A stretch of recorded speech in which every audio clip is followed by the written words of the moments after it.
Hi, I'm Michael Pfeiffer. In this video, I'll talk about the component design process. This is another video in our product launch success series.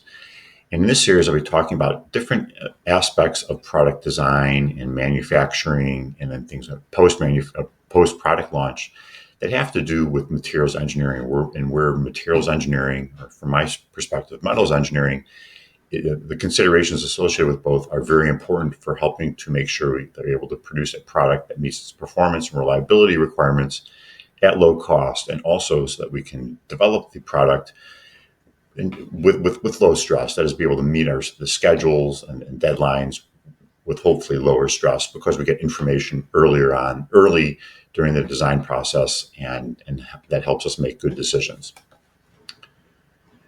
So the topics I'll be covering today with respect to the design process are the process, the impact of decision timing, and the process benefits.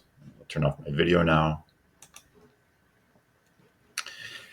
So the component design process, and again, I'm coming at it from the materials engineering perspective, consists of 5 steps.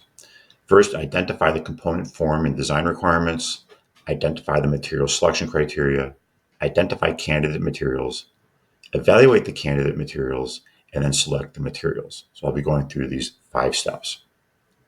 So the first step is to identify the component form and the design requirements for the component. So we have to have an idea of the form of the component, that means its size and its shape and its features, in order to be able to identify the actual requirements for the component.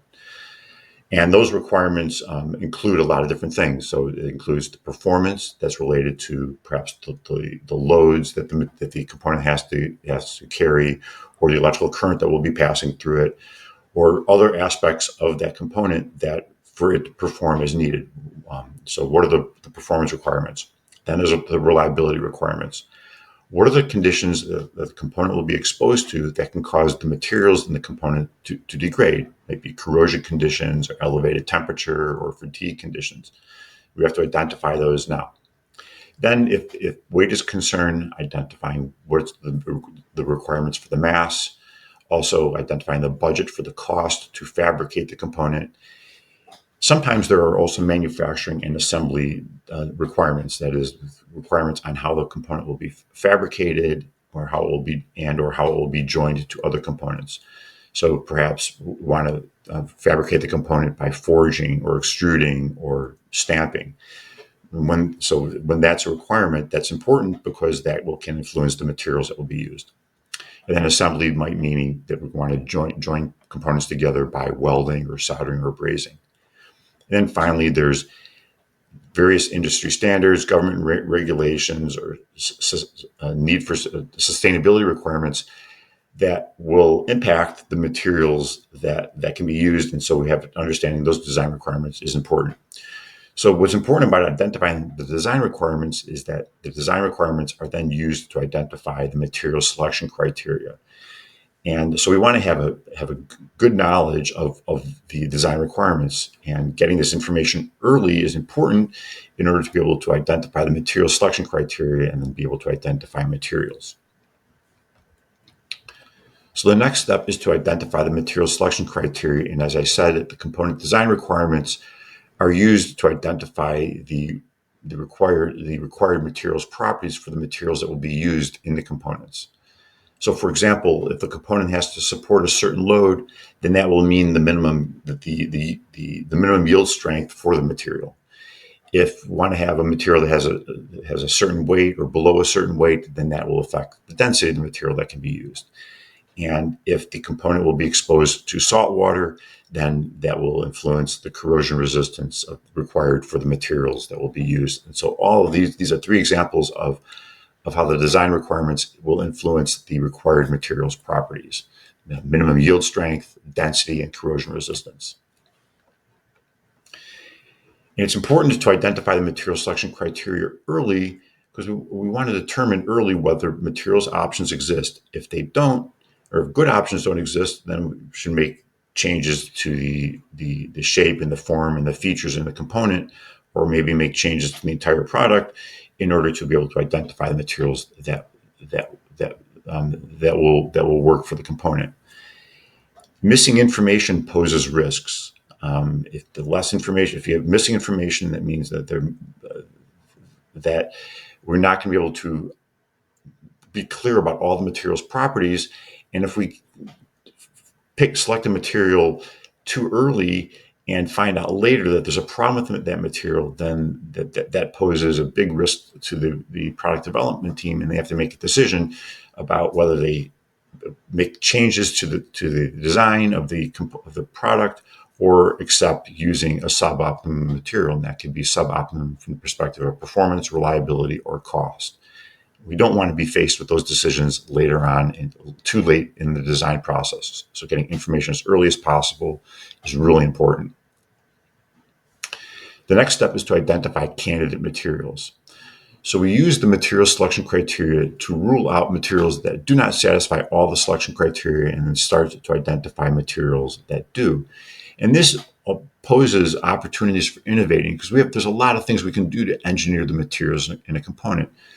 There's the base material that can be selected, as well as applying coatings over the base material if the base material does not meet all the requirements, but applying a coating does help meet the requirements.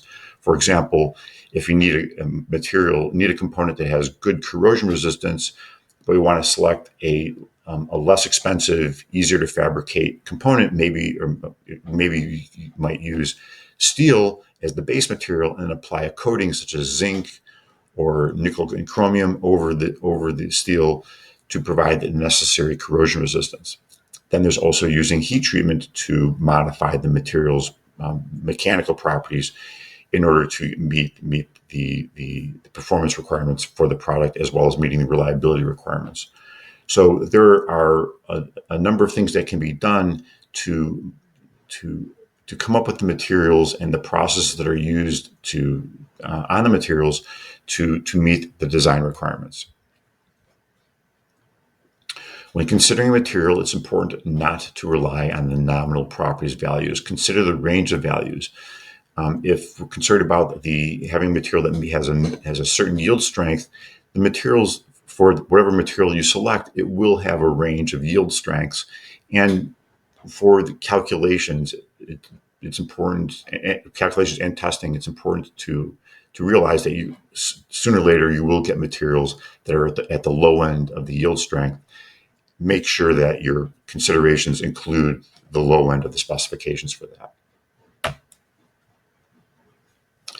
Then the next step is to evaluate the candidate materials. There's often insufficient data available to determine whether the materials be considered satisfy all the selection criteria.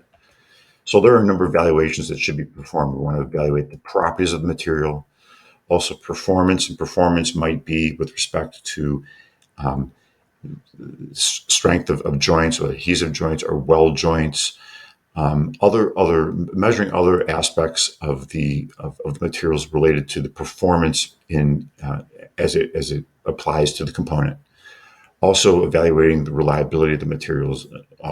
Many times there's not complete reliability data for the materials. So evaluating corrosion resistance, perhaps fatigue resistance, and also considering the shape of the component that will be the shape of the component and its effects on the reliability. Also evaluating ease of fabrication and joining. We want to make sure that we select a material that enables easy component fabrication and easy joining of components. If you select a material that causes if you select a material that makes it difficult to fabricate components or join components, that will add cost and it will add quality problems to your product, and you don't want to do that. Selecting materials that enable easy fabrication, easy joining is a way to greatly remove stress and improve product performance and reliability, improve quality, and help keep costs down. And finally, make sure the materials are readily available. Don't select a material that is only available from one source. You're just asking for problems.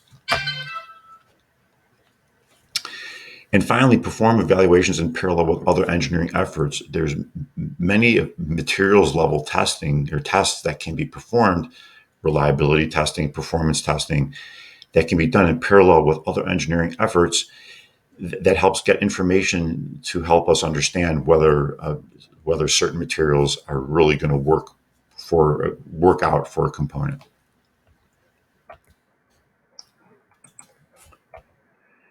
And then finally, when you've identified a material that will work, write materials, good and complete thorough material specifications for the materials that will be used in the component. This includes its composition, properties, microstructure, and applicable standards.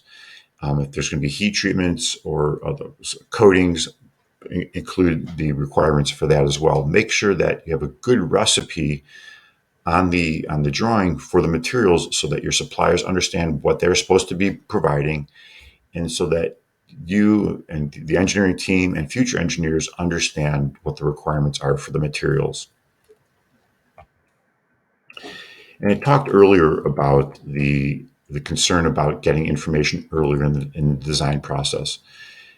This graph is Ullman's paradox, a design paradox, and it illustrates the trade-offs between design freedom and knowledge about design problem as the time into the design process proceeds. So early in the design process, there's many things that we don't know. We have to collect information about the materials and the component design, reliability, and the requirements on the product and on the components. And as time goes on and we collect more information, we get more and more information about the design and what's required. But at the same time, as time proceeds, there's less and less design freedom as tooling is built and suppliers are selected and manufacturing processes are developed. And people are very reluctant to make changes late in the design process because of the costs and the resources required to make big change or any changes to the design. So getting information as early as possible is critical to be able to make changes easily where the costs of both time and resources are low. So the benefits of the process are that we can pass product testing the first time because there are fewer surprises. We get information about the materials and we understand what will work for the component. We then are able to also develop components that are easy to fabricate, and this is important for keeping costs low and making sure that we have good supplier quality. And finally, getting the benefits of using this process is that we improve the likelihood of meeting the launch schedule with less stress. We get all the information we need, and we're able to select materials early in the process and develop components that work in the product. And we pass testing at the first time and are able to launch the product on time and with a lot more information earlier. So the takeaways from this video are, and there's only one takeaway, is that there is a systematic process for identifying materials to use in components. And by using this process, we can get lots of information earlier that can help make good design decisions that result in meeting performance, reliability, and cost requirements, and having a good product. So that's it. If you have any questions, feel free to email or call. Thanks for watching, and good luck with your metals. Bye.